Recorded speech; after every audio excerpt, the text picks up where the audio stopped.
This content is disturbing. Viewer discretion is advised. On a regular morning in November 2011, 2-year-old Sky Metalwala should have been happily playing with his favorite toy cars. Instead, he vanished from his mum's car in what police say was a deliberate act, leaving behind not a single clue. His disappearance remains one of America's strangest mysteries. It is a confounding enigma of missing details and troubling inconsistencies. In this case, it was the moment right before Sky was due to start preschool. His mum, Julia Biryukova, pulled up outside the school at 8:35 a.m., according to surveillance footage. She stepped out of the car and immediately called 911. "I need help," she breathlessly explained. "My car ran out of gas and I let my kids get out to walk to school." But when Julia turned back to the car, she realized with mounting horror that Sky was nowhere to be seen. She frantically searched nearby but couldn't find him. The police were called. A massive manhunt ensued, but there was one immediate contradiction. According to officers, the car had sufficient gas and no mechanical problems. Furthermore, security cameras showed no one else entering or exiting the vehicle. There was no sign of forced entry and no reason to believe Sky had been abducted. He simply vanished into thin air. That was troubling, but in the chaos of the moment, the police focused primarily on finding Sky and bringing him home safely. As hours turned into days, however, it became increasingly clear that something wasn't right. Julia's story didn't quite add up. Where was the fuel gauge reading? Why did Sky suddenly disappear? And why was he in the car in the first place? After all, the preschool was just a 5-minute walk from their home. It seemed odd that Julia would drive instead.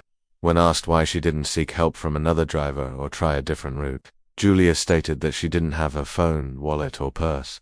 This raised even more red flags for investigators, who began questioning whether the whole thing might be planned. After all, wouldn't a desperate mother jump at any solution to get her sick toddler to school? But Julia insisted she had no choice but to let her daughters, ages 6 and 9, walk to school alone. She said she tried calling 911 from her neighbor's house, but they hung up on her. According to Julia, she had no other options. But a quick check of her story revealed major inconsistencies. Cell phone records showed she indeed called 911 twice from her own phone, not her neighbor's. And that phone had no record of being turned off or running out of battery. She hadn't even tried to call anyone else. What's more, her neighbor's phone records showed no missed calls either. Further investigation revealed Julia had informed the school earlier that week that she'd be driving her youngest child to class rather than walking. On the day in question, Sky's older siblings reported their mother telling them they needed to walk to school. With each passing hour, investigators grew more dubious of Julia's story. The picture she painted of a frantic, helpless mother struggling to get her sick son to school simply didn't match up. Julia appeared detached, calm, and even serene, which was perplexing to officers and firefighters who arrived on the scene. They expected a distraught, worried parent.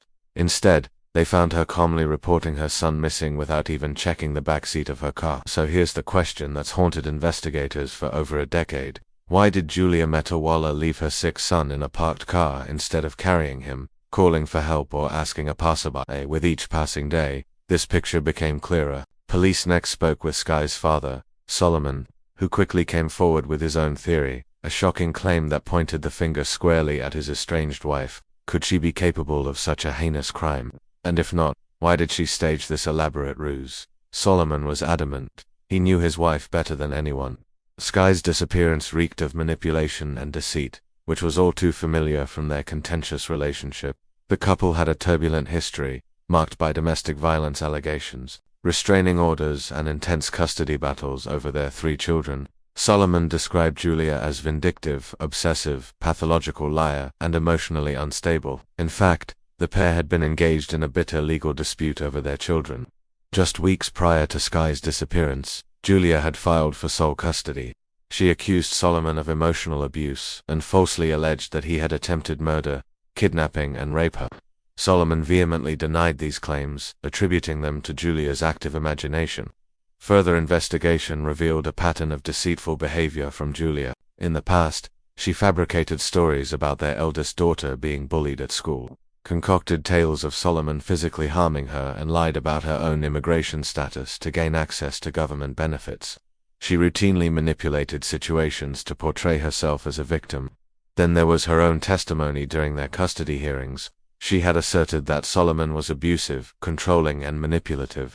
She said he had beaten her so severely that she miscarried twins. She also claimed that she feared for her safety and her children's lives. However, none of these allegations were true. Medical records disproved the miscarriage and other injuries. Solomon had no history of violence, but what troubled the police most was Julia's insistence that she was emotionally unstable and needed full control over their children. At one point, she even convinced a judge that she had dissociative disorder and post-traumatic stress disorder. In court documents, she labeled herself a victim of domestic violence and claimed she lived in constant fear of her husband. The judge granted her request for sole custody. Just days later, Sky disappeared. How could this be a coincidence? It wasn't. At that point, investigators suspected foul play. But what exactly happened to Sky? The biggest questions surround why Julia left him in the car and why she took her daughters for a walk afterward. If Sky was ill and needed urgent medical care, why didn't she seek help? Why did she let him sit in the car for hours? A witness did come forward claiming to see Julia carrying Sky out of the car and into the house shortly after dropping off his sisters at school. This sighting provided an important piece of the puzzle. Why did Julia claim her son was in the car if he was actually at home? Police grew suspicious that Julia might have fabricated the car incident entirely, but without hard evidence, they couldn't prove it. A search of their home turned up nothing out of the ordinary. They found no signs of a struggle, no indication Sky had ever been there, and no evidence of foul play. His room was meticulously clean, almost as if he had never lived there at all. But if he wasn't home, where was he? Investigators questioned whether Sky had been accidentally harmed at home, and Julia cooked up the car story to avoid blame. But if that were true, why would she send her daughters to school with such a flimsy excuse? Medical examiners found no signs of trauma on Sky's body, which undermined that theory. Another possibility is that Julia momentarily left Sky in the car and he wandered off or was snatched by a stranger. But this seems highly unlikely given the residential neighborhood and lack of witnesses. Why would a kidnapper choose this area? And why did no one see or hear anything? At this point, Solomon demanded answers. He contacted the media, publicly accusing his estranged wife of killing Sky and staging the abduction. Hours later, Julia changed her tune, admitting that she had kept Sky home sick from school but insisting she never meant for him to spend so much time in the car. Confused, she said she woke up early, drove to school, then returned home. By the time she realized she needed to go back, Sky was gone. She agreed to take a polygraph test, but backed out last minute. Her refusal fueled suspicion that she was hiding something. If she had nothing to hide, why stop cooperating? But police could unforce her because they had no evidence to link her directly to Sky's disappearance. What makes this case so puzzling is that nothing seems to add up. If Sky was never in the car, why did Julia report him missing from it? If she harmed him at home, why stage an elaborate abduction scenario? And why did she refuse to cooperate fully? Each question spawns more theories, but nothing concrete. At this point, Solomon feared the worst. He felt the police weren't doing enough and took matters into his own hands. He retained private investigators, dug up dirt on Julia, and lobbied the media to keep the pressure on. He accused the police of incompetence and slammed the courts for granting his wife sole custody. But as months passed without a resolution, public sentiment began to turn against Solomon. People started viewing him as an angry ex-husband trying to